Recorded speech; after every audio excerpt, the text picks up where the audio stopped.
સાવરકુંડલાની દરેક સમાજ સાથે આપણે સત્તાધાર કે જાગતી આવે એવી વિનંતી. આખા સૌરાષ્ટ્રની આખા ગુજરાત અને સનાતન ધર્મની આસ્થાનું કેન્દ્ર અમારી અપાર શ્રદ્ધા સાવરકુંડલાના દરેક સમાજ સત્તાધાર સાથે જોડાયેલી છે. ત્યારે સત્તાધાર સંસ્થા બની છે અને પૂજ્ય વિજય બાપુ જે સત્તાધાર સામે જે પાયા વિહોણા આક્ષેપ થઈ રહ્યા છે એમને હું વખોડું છું.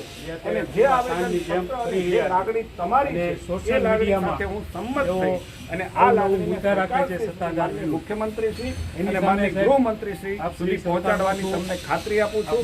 અમે લોકો સત્તાધારની સાથે છીએ, માનનીય વિજય બાપુની સાથે છીએ. આમાં કોઈ પણ એવા લોકો અમે એવી જે સત્તાધારને બદનામ કરવા ઈચ્છતા હું એમ માનું છું કે એની મનસા આપણે સાથે મળીને એને સફળ થઈએ છીએ. આવેદનપત્ર આપ્યું શા માટે આપ્યું, શું કહેશો?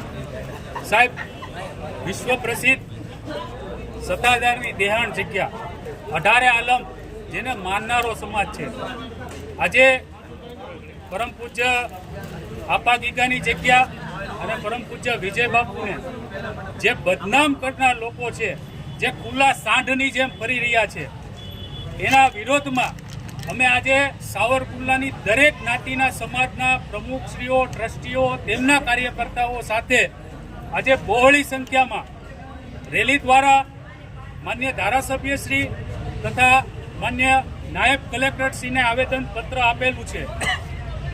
એ પત્ર દ્વારા અમે સરકારને કહેવા માગીએ છીએ કે જે કાંઈ ખોટી રીતે બદનામ કરનાર લોકો છે તેની સામે કડકમાં કડક કાર્યવાહી થાય તેવી સર્વોની માગણી છે.